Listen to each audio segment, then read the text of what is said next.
Hello friends, આજે આપણે SYBA semester 3 નો syllabus સમજીશું. I hope you might have passed through mass promotion, all right, and already entered into the SYBA class semester 3. So આપણે જોઈ લઈએ કે જે લોકો સ્પેશિયલ ઇંગ્લિશના સ્ટુડન્ટ્સ છે, સાદી ભાષામાં કહું તો, એટલે કે જેમણે સ્પેશિયલ ઇંગ્લિશ વિષય રાખ્યો હતો FY માં અને હવે તેઓ SYBA ના સેમેસ્ટર 3 માં પહોંચી ચૂક્યા છે, બરાબર? તો તેમણે હવે શું સ્ટડી કરવાનું, કયો સિલેબસ સ્ટડી કરવાનો, અને ખાસ તમને કહી રાખું કે જે સ્ટુડન્ટ્સની university VNSGU of Surat, Veer Narmad south Gujarat university જેને લાગુ પડે છે, ફક્ત ને ફક્ત એવા જ સ્ટુડન્ટ્સ માટે આ સિલેબસ છે. તેથી ધ્યાન આપજો, જરા કોઈ મિસલીડ ના થાય, બરાબર છે? તો ફક્ત સ્પેશિયલ ઇંગ્લિશના સ્ટુડન્ટ્સને ધ્યાનમાં રાખીને જો હું સિલેબસ સમજાવું તો મારે તમને ટોટલ 4 પેપર્સનો સિલેબસ સમજાવવો પડશે. એટલે કે ઇંગ્લિશ કમ્પલસરીનો અને બાકીના 3 પેપર્સ, પેપર 5, 6 અને 7 આવશે તમારા SYBA સેમ 3 માં. તો તેના કુલ 3, એટલે આ રીતે મારે તમને કુલ 4 પેપરનું સિલેબસ સમજાવવું પડશે, બરાબર? તેથી ધ્યાન આપશો પ્લીઝ. ઇંગ્લિશ કમ્પલસરી જેનું હોય છે, કોમન હોય છે બધાનું, બરાબર? પણ એમાં 2 ગ્રુપ પાડેલા હોય છે. એક તો રિટન એન્ડ સ્પોકન કમ્યુનિકેશન સ્કિલ્સનું, જેને ટૂંકમાં WS પણ કહેવામાં આવે છે. તો જે કોલેજીસમાં written and spoken communication skills એટલે કે WS આ ગ્રુપ જો ચાલતું હોય તો તેમના માટેનો સિલેબસ હું પ્રથમ તમને જણાવી દઉં કે સેમેસ્ટર 3 માં રિટન એન્ડ સ્પોકનમાં સિલેબસ શું છે, અને ત્યાર પછી હું તમને લેંગ્વેજ થ્રુ લિટરેચરનો સિલેબસ જણાવીશ, બરાબર? તો તમે સ્ક્રીન ઉપર જોઈ શકો છો syllabus for foundation course in English semester 3 and 4 BA BCom regular students. ધ્યાન આપજો ખાસ, આ એક્સટર્નલ સ્ટુડન્ટ્સ માટે નથી, રેગ્યુલર સ્ટુડન્ટ્સ માટે છે. અને જે કોલેજોમાં સેમેસ્ટર 3 માં સ્ટુડન્ટ્સ ભણતા હોય, પછી તે BA એટલે કે આર્ટ્સના સ્ટુડન્ટ્સ હોય, કોમર્સના સ્ટુડન્ટ્સ હોય કે સાયન્સના સ્ટુડન્ટ્સ હોય, તેમની જે ટેક્સ્ટ બુક હોય છે ને ઇંગ્લિશની, તે કોલેજો સેમ ચલાવતી હોય છે, બરાબર? તો BA અને BCom માટે હું તમને કહી દઉં કે જો તમારું group return and spoken communication skills વાળું હોય તો તમારું સેમેસ્ટર 3 નું સિલેબસ આ મુજબ છે. તમારી ટેક્સ્ટ બુકનું નામ છે ઇંગ્લિશ ઇન યુઝ, બરાબર? Publish by Macmillan. તમારી ફરીથી બોલું છું, ટેક્સ્ટ બુકનું નામ છે ઇંગ્લિશ ઇન યુઝ, ઓલરાઈટ? આ ટેક્સ્ટ બુક તમારે ખરીદવાની રહે છે, જેની અંદર ટોટલ 3 સેક્શન આપેલા છે જે તમારે આખા સેમેસ્ટર દરમિયાન સ્ટડી કરવાના છે. પ્રોઝ સેક્શન, પોએટ્રી સેક્શન અને ફંક્શનલ રાઇટિંગ સેક્શન, બરાબર? સ્ટુડન્ટ્સ જો જાતે પણ મહેનત કરતા હોય ને તો આટલું મટીરિયલ તમારે ભેગું કરવાનું, એમાંથી પૂછાતા ક્વેશ્ચન તમારે મોડે કરવાના, બરાબર? આપણે જોઈ લઈએ, અત્યારે ફક્ત સિલેબસની જ વાત કરીએ. પ્રોઝ સેક્શનમાં તમને કુલ 3 પ્રોઝિસ આપેલા હશે. Number 1, a wrong man in workers paradise. Prose number 2, toasted English. Prose number 3, grammar of anarchy. Alright, these 3 proses are there to be studied. Poetry સેક્શનમાં તમને કુલ 3 પોએમ્સ આપેલી છે. Number 1, life. Number 2, punishment in kindergarten. Number 3, as I grew older. આ 3 પોએમનો study તમારે કરવાનો છે. અને ફંક્શનલ રાઇટિંગ સેક્શનમાં તમારે કુલ 2 ટોપિક્સ શીખવાના છે. એક છે ક્વેશ્ચનાયર અને બીજો ટોપિક છે રિપોર્ટ રાઇટિંગ. ક્વેશ્ચનાયરમાં તમને એકેડેમિક, સોશિયો ઇકોનોમિક અને કોમર્શિયલ ક્વેશ્ચનાયર પૂછાશે. અને રિપોર્ટ રાઇટિંગમાં 2 પ્રકારના રિપોર્ટ રાઇટિંગ કરતા તમારે શીખવાનું છે, બિઝનેસ રિપોર્ટ રાઇટિંગ અને મીડિયા રિપોર્ટ રાઇટિંગ, બરાબર છે? હજી આગળ પેપર સ્ટાઇલ તમને જણાવી દઉં. રિટન એન્ડ સ્પોકન ઇંગ્લિશની જે પેપર સ્ટાઇલ છે તે આ મુજબ છે. તમે સ્ક્રીનશોટ લઈ શકો છો વિડીયો પરથી. Question number 1, short answer question, 5 out of 7 from poetry, 10 marks. Only answer in about 2 to 3 sentences. ફક્ત 2 કે 3 વાક્યોમાં તમારે જવાબ આપવાનો છે short answer questions હોવાથી. Second question, long answer question છે, 1 out of 2 you will have to attempt, all right? From prose only. માત્ર prose section માંથી તમને long question પૂછાવાનો છે અને તે 14 marks નો છે. Question number 3, questionnaire પૂછાશે તમને.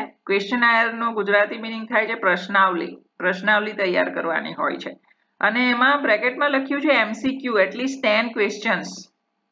બરાબર, મલ્ટિપલ ચોઇસ ક્વેશ્ચન્સ લાઈક હશે. ઓછામાં ઓછા 10 ક્વેશ્ચન્સ તમારે ક્રિએટ કરવાના છે. તો ઓપ્શનમાં મળશે તમને, એટલે ટોટલ તમને 2 ક્વેશ્ચન પૂછવામાં આવશે, 2 માંથી 1 તમારે લખવાનો છે, which will carry 14 marks. અને ક્વેશ્ચન નંબર 4 છે રિપોર્ટ રાઇટિંગ, જેમાં મેં તમને અગાઉ પણ કહી દીધું છે કે બિઝનેસ રિપોર્ટ અથવા તો મીડિયા રિપોર્ટ, 2 માંથી 1 તમારે સિલેક્ટ કરવાનો છે, જેના માર્ક્સ છે 12. તો ટોટલ ક્વેશ્ચન પેપર તમારું 50 માર્ક્સનું રહેશે. બરાબર, હવે જે લોકોનું રિટન એન્ડ સ્પોકન હતું ફક્ત તેના માટેનો જ સિલેબસ મેં તમને જણાવ્યો છે. હવે હું જઈશ એવા સ્ટુડન્ટ્સ માટે કે જે લોકોએ લેંગ્વેજ થ્રુ લિટરેચર લીધું છે. બરાબર, સાંભળજો, લેંગ્વેજ થ્રુ લિટરેચર જેનું પણ છે, ઓલરાઈટ, તેમની ટેક્સ્ટ બુક જુદી આવે છે. બરાબર, તો આ તમે જોઈ શકો છો તમારી સ્ક્રીન ઉપર લેંગ્વેજ થ્રુ લિટરેચર, જેને શોર્ટમાં LTL કહેવાય છે. સેમેસ્ટર 3 માં તમને ટેક્સ્ટ બુક આપી છે symphony of pros and poetry. ફરીથી સાંભળી લેજો, તમારી ટેક્સ્ટ બુકનું નામ છે symphony of pros and poetry. આ કર્સર અહીં હું સ્ક્રોલ કરું છું. બરાબર, તો symphony of pros and poetry નજીકની બુક સ્ટોરમાંથી તમે ખરીદી શકો છો. તમારે કુલ 4 પ્રકારના ટોપિક્સ આપેલા છે, તેનો અભ્યાસ કરવાનો છે. Prose, poetry, grammar and professional communication. પ્રોઝમાં તમને કુલ 3 પ્રોઝ આપેલા છે. How wealth accumulates and men decay. Second prose છે Steve Jobs. Third prose the diamond necklace. Poetry સેક્શનમાં કુલ 3 પોએમ છે. First poem the tiger, second Brahma અને third sonnet to science. Grammar સેક્શનમાં તમારે પાર્ટ્સ ઓફ સ્પીચનો અભ્યાસ કરવાનો છે અને પ્રોફેશનલ કમ્યુનિકેશનમાં તમારે માટે 2 ટોપિક છે, 1 and 2. ફર્સ્ટ ટોપિક ઇન્ટરવ્યુઝ ઉપર છે અને સેકન્ડ ટોપિક સોફ્ટ સ્કિલ્સ ઉપર છે. સોફ્ટ સ્કિલ્સમાં adaptability, stress management, problem solving, આ પ્રકારની સોફ્ટ સ્કિલ્સ વિશે તમારે થોડું જાણી લેવાનું છે અને એના ઉપર એસે ટાઈપ રાઇટિંગ તમારે કરવાનું રહે છે, કારણ કે તમને એ સોફ્ટ સ્કિલ્સ ઉપર એસે પૂછાવાના છે. એનો પેપર સ્ટાઇલ જોઈ લઈએ. કુલ 4 ક્વેશ્ચન્સ તમને ક્વેશ્ચન પેપરમાં પૂછેલા હશે. Question number 1, short answer type questions from poems only. Answer in about 2 to 3 sentences, 5 out of 7. જેના માર્ક્સ છે 10 marks. Question number 2, long answer questions, 1 out of 2 from prose only. માત્ર prose વિભાગમાંથી તમને long question પૂછવાનો છે, જેના 12 marks રહેશે. Question 3, interview questions and answers. તમારે interview ઉપર જ્યારે લખવા બેસો તો ક્વેશ્ચન્સ અને આન્સર્સ તમારે ક્રિએટ કરવાના છે અને ઇન્ટરવ્યુ એ સેક્શનમાં પૂછાવાનું છે. યાદ રાખજો કે ક્વેશ્ચન 3 માં કુલ 2 સેક્શન હશે, A અને B. તો એમાં તમને ઇન્ટરવ્યુ પૂછાશે, જેમાં ક્વેશ્ચન્સ આન્સર્સ ક્રિએટ કરવાના છે અને ક્વેશ્ચન 3B સેક્શનમાં તમારે an essay on soft skills, soft skills ઉપર એક એસે લખવાનો છે, 2 માંથી 1, 10 માર્ક્સ હશે તેના. Question number 4, identify the parts of speech of the underlined words in the following sentences. તમારે પાર્ટ્સ ઓફ સ્પીચ ઓળખી બતાવવાની છે, જ્યાં અંડરલાઇન કરેલી હશે શબ્દો નીચે, તેમાં તમારે પાર્ટ્સ ઓફ સ્પીચને આઈડેન્ટિફાય કરવાની છે. એટલે અહીં તમને કેટલાક 2 શબ્દો ઉપર અંડરલાઇન કરી આપેલું હશે દરેક સેન્ટેન્સની અંદર. તો એ છે તમારો ક્વેશ્ચન નંબર 4. તો આખું પેપર આ રીતે 50 માર્ક્સનું રહેશે. બરાબર, હવે આ હતી માત્ર કમ્પલસરી સબ્જેક્ટની વાત. જેનું રિટન એન્ડ સ્પોકન હોય તેને રિટન એન્ડ સ્પોકનનું સિલેબસ લાગુ પડશે અને જેનું ગ્રુપ લેંગ્વેજ થ્રુ લિટરેચર હોય તેમને લેંગ્વેજ થ્રુ લિટરેચરનું સિલેબસ લાગુ પડશે. હવે જેનો કમ્પલસરી ઇંગ્લિશ હોય તેના મેઇન સબ્જેક્ટ બીજા પણ હોઈ શકે છે, તો તેમણે મેઇન સબ્જેક્ટ્સના સિલેબસ બીજે કશેથી મેળવી લેવાના. મારી પાસે ફક્ત ઇંગ્લિશના સિલેબસ જ હોય છે કારણ કે મારો મેઇન સબ્જેક્ટ ઇંગ્લિશ છે. તેથી હવે હું ફક્ત સ્પેશિયલ ઇંગ્લિશના સ્ટુડન્ટ્સ માટેના જે મેઇન પેપર્સના સિલેબસ છે તેના ઉપર લઈ જાઉં છું. તો SYBA માં મેઇન ઇંગ્લિશના સ્ટુડન્ટ્સ માટે કુલ 3 પેપર્સ આવે છે. Question paper 5, paper 6 and paper 7. કારણ કે 1 થી 4 ક્વેશ્ચન્સ પેપર્સ એટલે કે તમે કુલ પેપર 4 FYBA માં પૂર્ણ કરીને આવ્યા છો. તો SYBA માં તમારું પેપર નંબર 5 થી શરૂ થશે. બરાબર, 5, 6 અને 7 તમારે સેમેસ્ટર 3 માં ભણવાનું છે. આપણે જોઈ લઈએ સેમેસ્ટર 3 ના ક્વેશ્ચન પેપર નંબર્સ 5, 6 એન્ડ 7 માં શું આવે છે તે બતાવી દઉં છું. સ્ક્રીન ઉપર મળી જશે તમને, સ્ક્રીનશોટ પણ લઈ શકો છો.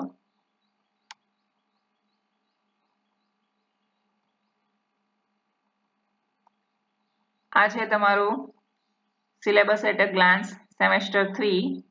તમે જોઈ શકો છો કે paper 5, paper 6 and paper 7 main ઇંગ્લિશના સ્ટુડન્ટ્સ એટલે કે જે સ્ટુડન્ટ્સનો special subject main or principal subject English છે તેમણે આ કુલ 3 પેપર પાસ કરવાના છે SYBA ની અંદર સેમેસ્ટર 3 માં. પેપર 5 છે ધી એલિઝાબેથન એજ, જેનો પીરિયડ આપ્યો છે 1558 to 1625. પેપર 6 માં તમારે શેક્સપિયર સ્ટડી કરવાના છે જેમના પીરિયડ આપ્યો છે 1564 to 1660. એટલે કે આ પીરિયડ દરમિયાન લખાઈ ગયેલા લિટરેચરનો અભ્યાસ અહીં આવશે. Paper 7 structure of modern English અને બ્રેકેટમાં લખ્યું છે ફોર કોર કોર્સ ઓનલી.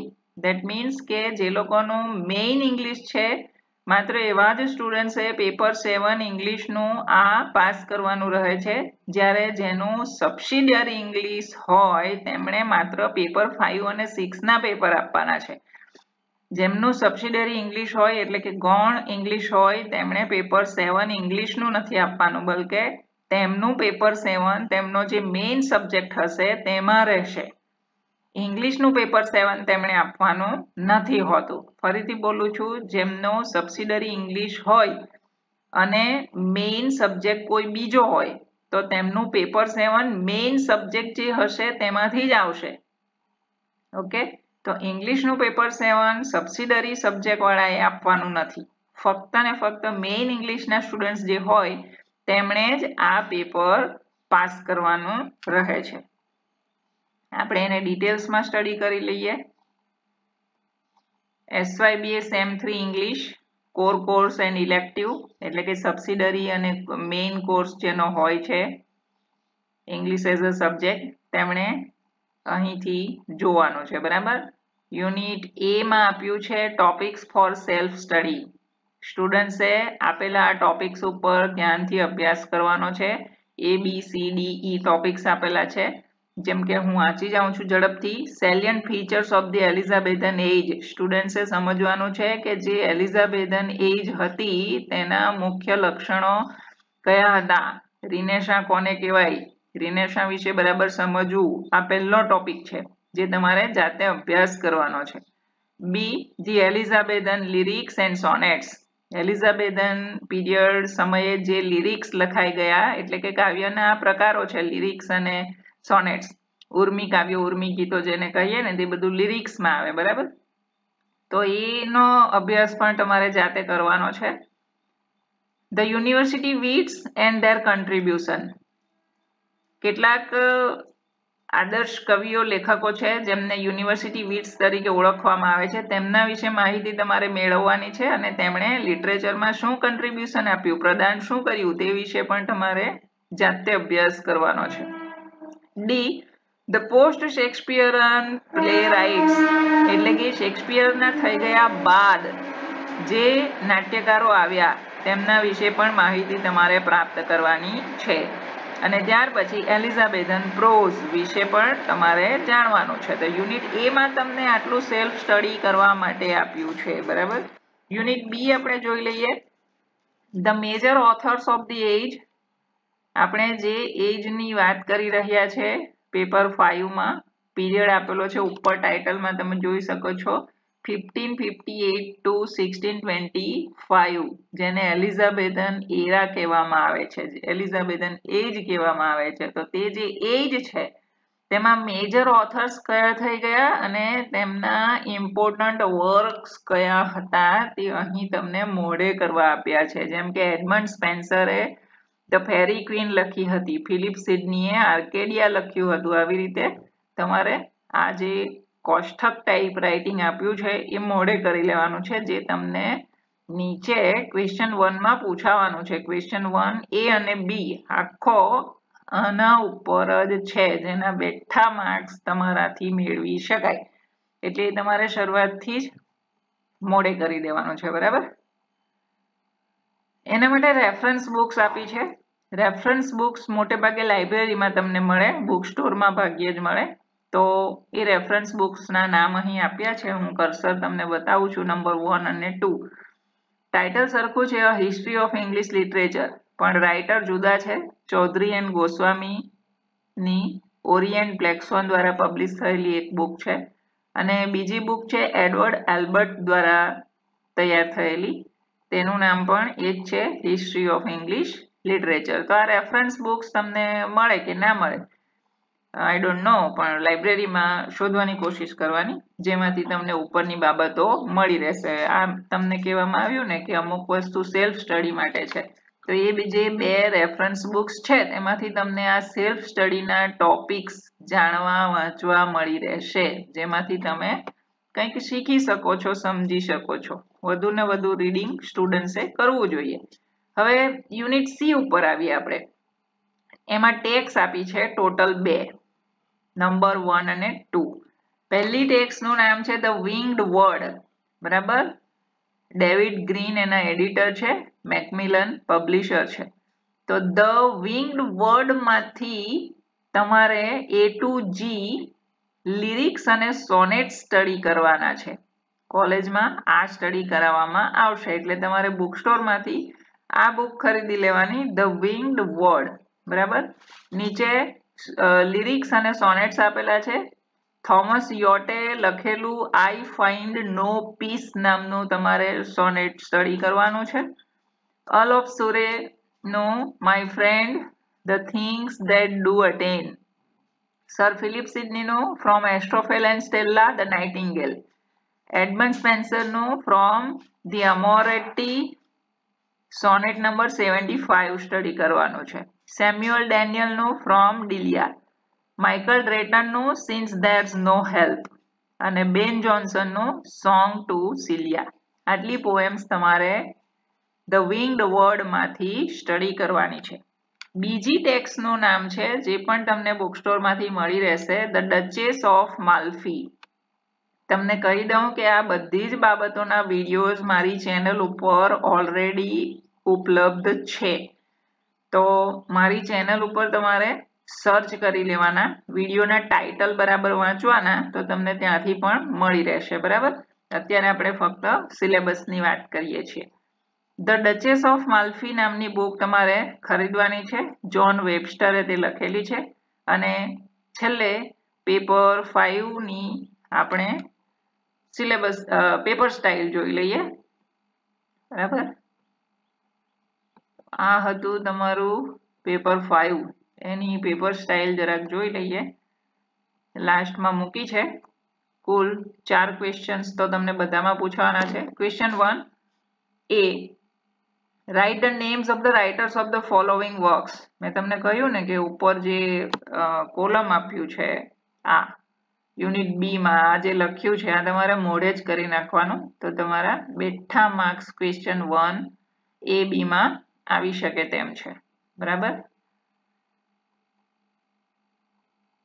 એ તમને તમારા પ્રોફેસર્સે આપવાનું રહે છે, તો આપશે તમને ક્લાસમાં. જે પણ કન્સર્ન પ્રોફેસર ચલાવતા હશે સિલેબસ તે તમને એ લખવા માટે આપશે અથવા તો મારો વિડીયો રનિંગ હોય ત્યારે તમારે સ્ક્રીનશોટ લઈ લેવો જોઈએ તો એમાંથી પણ તમને મળી રહે છે જોઈએ આપણે ક્વેશ્ચન 1A હું બોલી ગઈ છું already write the names of the writers of the following works 5 out of 5 from unit B.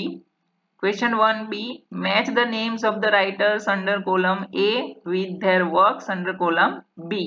તો આખો ક્વેશ્ચન નંબર A અને B તમને યુનિટ B માંથી પૂછાવાનો છે જેના 10 માર્ક્સ છે તો 10 માર્ક્સ તો તમે એમાંથી જ આરામથી સારી રીતે લઈ આવી શકો છો question 2 long answer questions from text number 1.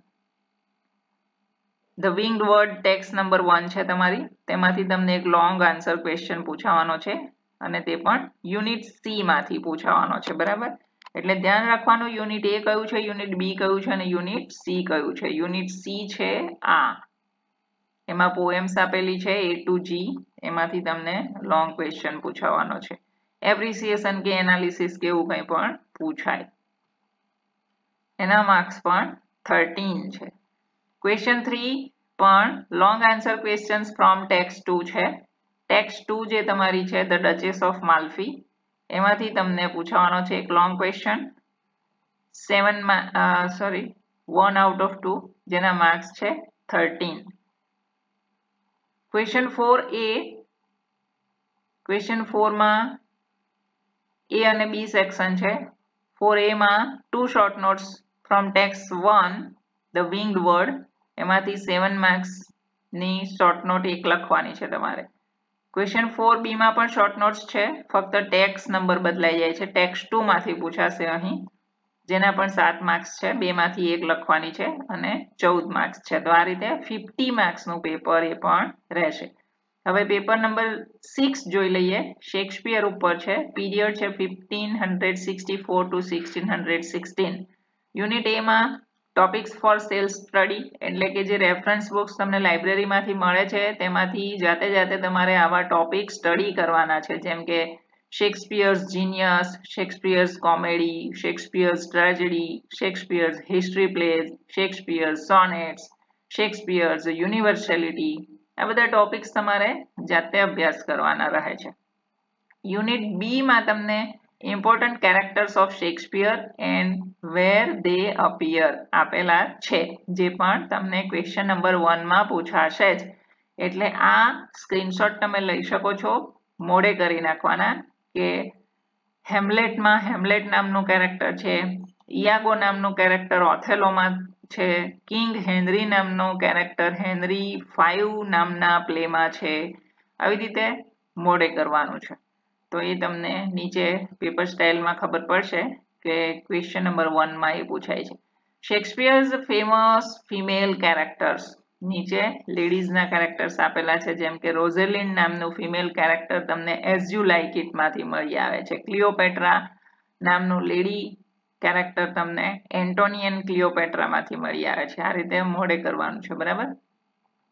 Reference books તમને આપેલા છે અહીં 1 2 3 4 5 જોઈ જજો સ્ક્રીનશોટ લઈ લેજો જે તમે લાઇબ્રેરીમાંથી મેળવી શકશો ટેક્સ્ટ જે ખરીદવાની છે તે ટોટલ 2 છે પેપર 6 માટે એક છે ઓથેલો અને બીજી છે એઝ યુ લાઇક ઇટ બંને શેક્સપિયર દ્વારા લખાયેલી છે એ બંનેના વિડીયો પણ તમને મારી ચેનલ ઉપરથી મળશે અને ટેક્સ્ટ તમારે બુક સ્ટોરમાંથી ખરીદી લેવાની છે પેપર સ્ટાઇલ આપણે જોઈ લઈએ અહીં પણ કુલ 4 ક્વેશ્ચન મૂકેલા છે question 1A right the names of the place where the following characters appear મેં તમને ઉપર કોષ્ટક બતાવી દીધું છે એ જ મોડે કરી લેવાનું બી માં પણ તમને match the characters under column A with the plays under column B where they appear એટલે કે ઉપરનું જે કોષ્ટક આપી દીધેલું હોય છે તે તમારા માટે બહુ જ ઇમ્પોર્ટન્ટ છે આ જે કોષ્ટક છે જુઓ ફરીથી એક વખત તમે સ્ક્રીનશોટ લઈ શકો છો આનો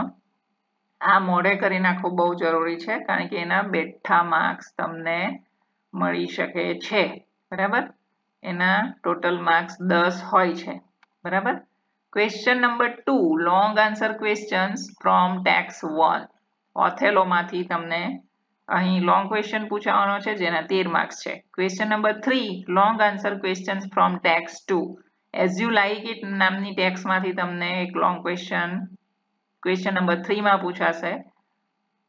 એક જ પૂછાય છે, બે પૂછાય એમાંથી એક લખવાનો હોય છે. એના પણ 13 માર્ક્સ છે. અને ક્વેશ્ચન 4 બે સેક્શનમાં વહેંચાયેલો છે, એ અને બી. શોર્ટ નોટ્સ પૂછાય છે, એમાં પણ શોર્ટ નોટ્સ છે અને બીમાં પણ શોર્ટ નોટ્સ છે. એક લખવાની છે, ફક્ત ટેક્સ અલગ અલગ હશે. જેમ કે એમાં ઓથેલોમાંથી પૂછાય તો બીમાં એઝ યુ લાઇક ઇટ માંથી પૂછાય. બરાબર, 7 માર્ક્સની શોર્ટ નોટ્સ હોય છે. એક જ લખવાની હોય છે, બે આપેલી હોય છે. ટોટલ 50 માર્ક્સનું પેપર રહેશે આવી રીતે.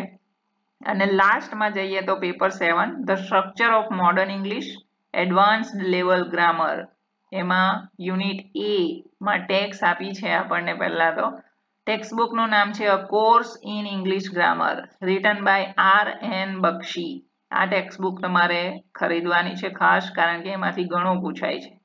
ચેપ્ટર્સ પ્રિસ્ક્રાઇબ્ડ આપેલા છે. Chapter number 1, 3, 4, 5, 7, 8, 9 and 12. આ ચેપ્ટર્સ તમારે થોરલી સ્ટડી કરવાના છે. અને યુનિટ બી માં ટોટલ 44 જેટલી ટર્મ્સ આપેલી છે. આ બધી જ ટર્મ્સ તમારે શીખવાની રહે છે, કારણ કે એ ટર્મ્સ તમને ઇલસ્ટ્રેટ કરવા માટે પૂછવામાં આવશે ક્વેશ્ચન પેપરની અંદર. તો one after the another, 1 by 1 તમારે નોટ ડાઉન કરતા જવાનું, એનું એક્સપ્લેનેશન આપવાનું. એટલે કે તમને ધારો કે ફોર્મ લેબલ્સ પૂછાય, પહેલું જે છે તે માની લો કે છેલ્લું લઈએ એન્ટોનોમેશિયા તમને પૂછાય તો તમારે એને ડિફાઇન કરવાનું અને ઇલસ્ટ્રેટ કરવાનું. એટલે કે એક બે એક્ઝામ્પલ આપીને એને સમજાવવાનું. બરાબર, તો આટલી ટર્મ્સ તમારે ખાસ મોઢે કરી દેવાની છે. એનું ગ્રામર ટાઈપનું આ પેપર છે, એટલે તમને એમ લાગશે કે બહુ લેન્ધી પેપર છે, પણ એવું બિલકુલ નથી. ઝીણું છે અને તદ્દન નાનું છે. કુલ 4 ક્વેશ્ચન્સ એમાં પણ પૂછાશે. ક્વેશ્ચન 1 આપણે જોઈ લઈએ. Briefly explain any 5 of the following terms.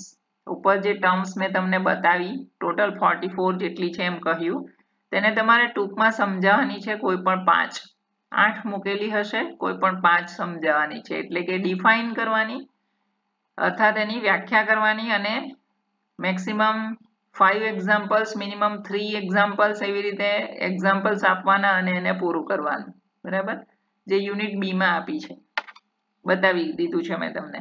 Question 2 એ બી. હા, ક્વેશ્ચન 1 ના 10 માર્ક્સ છે. ક્વેશ્ચન 2 એ અને બી આપણે જોઈએ તો એ માં એનાલાઇઝ ધ ફોલોઈંગ ફ્રેઝિસ. તમને 4 ફ્રેઝિસ આપેલા છે, એમાંથી ફ્રેઝિસ તમારે એનાલાઇઝ કરવાના છે. બરાબર, પૃથક્કરણ કરીને લખવાનું છે. Noun phrase, verb phrase, prepositional phrase અને એડજેક્ટિવ ફ્રેઝ તમારે શીખવાના રહેશે. એના માટે 8 પૂછાશે, એમાંથી કુલ 6 તમારે ટ્રાય કરવાના છે. 6 માર્ક્સના છે. ક્વેશ્ચન 2 બી માં તમને identify the different constituents of these sentences. એટલે કે નીચે આપેલા વાક્યોના જુદા જુદા ઘટક તત્વો ઓળખી બતાવો અને તેમને લેબલ આપીને સમજાવો. Label both the form and function each. એટલે કે તમારે ફંક્શન લેબલ બતાવવાનું છે અને ફોર્મ લેબલ બતાવવાનું છે. 6 પૂછાયેલા હશે, એમાંથી કુલ 4 નો પ્રયાસ તમારે કરવાનો છે. 8 માર્ક્સનું રહેશે. અને આ જે ક્વેશ્ચન 2 છે એ માત્ર ને માત્ર સિમ્પલ સેન્ટેન્સીસ માંથી તમને પૂછાવાનું છે. જે ચેપ્ટર 1 છે તમારું ટેક્સ્ટ બુક ની અંદર, તેમાંથી જ પૂછાવાનું છે. એટલે ચેપ્ટર 1 ની એક્સરસાઇઝ બરાબર કરી જવાની. ક્વેશ્ચન 3 એમાં analyse these sentences into the main clause or superordinate clause and the subordinate clause. એટલે કે નીચે આપેલા સેન્ટેન્સીસ માંથી તમારે કયું મેઇન ક્લોઝ છે, કયું સબઓર્ડિનેટ ક્લોઝ છે, એવું બતાવવાનું છે. And label the elements of each clause. અને પાછું દરેક ક્લોઝમાં તમારે એલિમેન્ટ્સ પણ બતાવવાના છે. અને તે તમને પૂછાશે from complex sentence 1 and 2. Chapter નું નામ છે આ, તમારી ટેક્સ્ટમાં આપેલું જ હશે, કોમ્પ્લેક્સ સેન્ટેન્સ 1 એન્ડ 2 માંથી. Ask a variety of complex sentences. 8 માર્ક્સના કોમ્પ્લેક્સ સેન્ટેન્સીસ તમને અહીં પૂછાશે. હવે બી જોઈએ આપણે. Analyse these sentences into the main clause, coordinate clause and subordinate clause if any. 3 out of 5. 5 માંથી 3 તમારે સેન્ટેન્સીસ એનાલાઇઝ કરવાના છે એટલે કે એને મેઇન ક્લોઝ બતાવવાનો, કોઓર્ડિનેટ ક્લોઝ બતાવવાનો અને જો સબઓર્ડિનેટ ક્લોઝ હોય તો સબઓર્ડિનેટ ક્લોઝ પણ બતાવવાનો. અને એ તમને પૂછાશે from coordination. Ask a variety of compound sentences. Coordination નામના ચેપ્ટરમાંથી અને એ તમને મળશે કમ્પાઉન્ડ સેન્ટેન્સીસમાંથી. તો ત્યાંથી પૂછાશે. કુલ 12 માર્ક્સ નો ક્વેશ્ચન રહેશે, ક્વેશ્ચન 3. બરાબર. હવે આપણે જોઈએ લાસ્ટમાં ક્વેશ્ચન નંબર 4, જેના કુલ 4 ભાગો છે, ABCD. AB માં identify the root and affixes in the following words. નીચે કેટલાક શબ્દો આપેલા હશે, તેમાંથી તમારે રૂટ દર્શાવવાનું અને અફિક્સિસ બતાવવાના છે. 4 માંથી 3 તમારે બતાવવાના. B માં તમને change the following words into concrete nouns, abstract nouns, verbs, adjectives. એટલે કે અમુક શબ્દો આપેલા હશે તેને તમારે ફેરવવાના છે. કોન્ક્રીટ નાઉનમાં કહ્યું હોય તો કોન્ક્રીટ નાઉનમાં ફેરવી આપવાનું, એબ્સ્ટ્રેક્ટ નાઉનમાં ફેરવવા કહ્યું હોય તો એબ્સ્ટ્રેક્ટ નાઉન બનાવી દેવાનું, વર્બ બનાવવા કહ્યું હોય તો વર્બ બનાવી દેવાનું, અથવા એડજેક્ટિવ બનાવવા જો કહ્યું હોય તો એડજેક્ટિવ બનાવી દેવાનું. એના પણ 3 માર્ક્સ છે. ઉપર A માં પણ 3 માર્ક્સ છે. C, write down the words from which these have been formed, derived. એટલે કે તમારે અહીં જે શબ્દો આપેલા હશે તેમાં એ નોંધવાનું છે કે એ શેમાંથી ડિરાઈવ કરવામાં આવ્યા છે, શેમાંથી બનાવવામાં આવ્યા છે, ફોર્મેશન કઈ ડિવાઇસમાંથી બનાવવામાં આવ્યું છે. તો refer to exercise 8 and 10 of word formation. તમારી text book a course in English grammar છે ને, એમાં વર્ડ ફોર્મેશન નામનું ચેપ્ટર હશે, ચેપ્ટર 12 છે આઈ થિંક. તો એમાંથી તમારે એની એક્સરસાઇઝ નંબર 8 અને 10 બરાબર જોઈ જવાની, ત્યાંથી જ પૂછાશે. 3 out of 4 તમારે માત્ર 3 નો પ્રયાસ કરવાનો છે. તો એના પણ 3 માર્ક્સ છે. હવે લાસ્ટમાં D, identify the word formation devices in the following words. નીચે આપેલા શબ્દોમાં વર્ડ ફોર્મેશનની ડિવાઇસીસ ઓળખી બતાવો. 4 માંથી 3 તમારે ઓળખી બતાવવાની છે, જેના પણ 3 માર્ક્સ રહેશે. એટલે ABCD 3 માર્ક્સનું જ છે બધું. ટોટલ 12 માર્ક્સનું છે ક્વેશ્ચન 4. તો આવી રીતે ટોટલ તમારા 50 માર્ક્સ રહેશે. તો આમ તમારે કુલ paper number 5, 6 and 7 special English વાળાએ તમારે સ્ટડી કરવાના છે. બરાબર. તો અહીં પૂરું કરવા પહેલા એક બાબત નોંધી લેશો કે આ બધા જ ટોપિક્સનું એક્સપ્લેનેશન મેં તમને મારી ચેનલ ઉપર જુદા જુદા વિડીયો બનાવીને આપેલું જ છે. તો એને જરા સર્ચ કરી લેજો, જોઈ લેજો. અને મારી ચેનલ સબસ્ક્રાઇબ ના કરી હોય તો સબસ્ક્રાઇબ કરી લો પ્લીઝ. બરાબર. અને શેર પણ કરજો. અને સારી રીતે સ્ટડી કરો અને સારી રીતે પાસ થઈ જશો. બરાબર. I hope so. Okay, thank you all of you.